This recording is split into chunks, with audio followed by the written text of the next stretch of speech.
Right, I've been up to no good again on the car. Just can't help myself. Hopefully going to go out on a run on Sunday, so going to be using somebody else's TomTom because mine are still suffering from the dreaded bug a couple of years ago.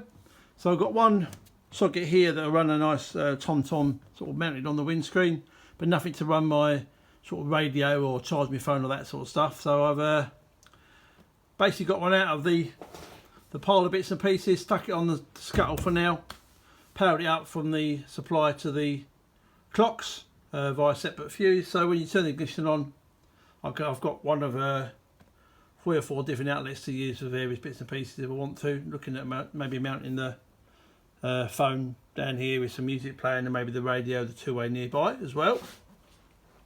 Cut a rather annoying bolt that was actually the bonnet hinged on down here.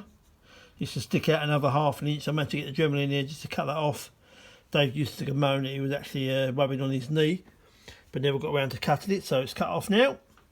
And also stuck back on the covers on the seatbelt fixings. We took these off the caps and the covers when we were taking the seats out, however long ago that was. So they're all stuck back on there again now. It looks like being stuck on with polyfiller.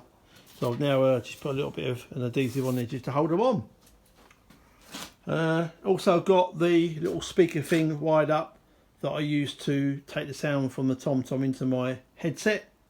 I've tested out 2 of them. They're tucked away in a little glove box down there, so hopefully I'll be able to hear the instructions of where we're going out on the run on Sunday.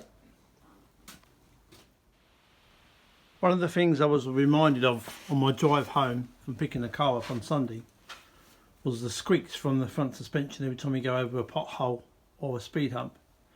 And I remember this from the road trip we did in 2019. Obviously after a week you sort of grinds on your nerves a little bit. So I think the suspension bushes need some lubrication. So I'm in the process of trying to get the shock absorber off. So I'll jack the front of the car up, as you can see, until the spring on the shock has gone nice and loose, so there's no tension on it. So I should be able to take the bolts out as I'm presently doing, take the spring out or the shock absorber out, and maybe I get to the bushes. Not sure if how easy they're going to be to pop out yet, but also I'm going to have a go at trying to get the actual wishbones out as well. I just put them away enough, so I'm hoping not to have to break the ball joint where it goes on the top of the wheel support and the bottom. I'm just hoping to be able to put them out enough just to be able to get the lubrication in there.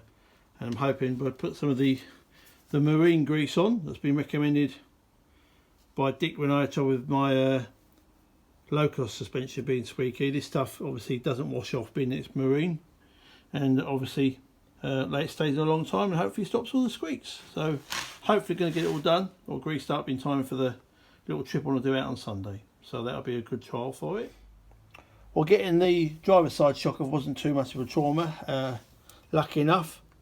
As you can see, they're gas shots, so they're probably the same as what's on my low cost. The bolts that came out, they were a little bit small diameter. I was a bit surprised how small they were because the ones I'm used to are more near a ½ inch. And they've actually got a reducing bush in the centre of here. So for some reason, I'm not sure if that was a builder error. Obviously the hole in the wishbone is designed to fit the diameter of the bolt, and they've just used these to reduce standard size. Let's see. So hopefully with a nice application of the white grease on here it'll sort it all out, but I'm also going to try and get the wishbones apart as well. I don't think these shocks have been apart, or the suspension has been apart since it was SVA, because it still had the original sort of protectors over the bolts and the nuts. So hopefully I can get these back on again, whatever they've used to cover those up. Doesn't quite look like a bottle top, but yeah, hopefully first one was easy. Let's see if I can get the wishbones off as well. Right, getting out the top wishbone bolts was a bit more challenging as I thought it might be, particularly the rear wishbone bolt, because it had sort of the 3 packing washers in here for the geometry, and it's quite tight against the back of this wiring loom inside the bonnet area. Absolutely no sign of any lubrication at all, as expected. Quite hard to get the actual bushes out. I'm hoping with a good bit of lubrication on all this lot, and the bushes as well.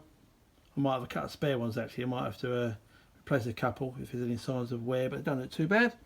And same for the front. I had to use quite a lot of WD-40 just to actually get the bush out. So yeah, obvious signs of dryness, and I'm hoping that this will sort out some of the squeaking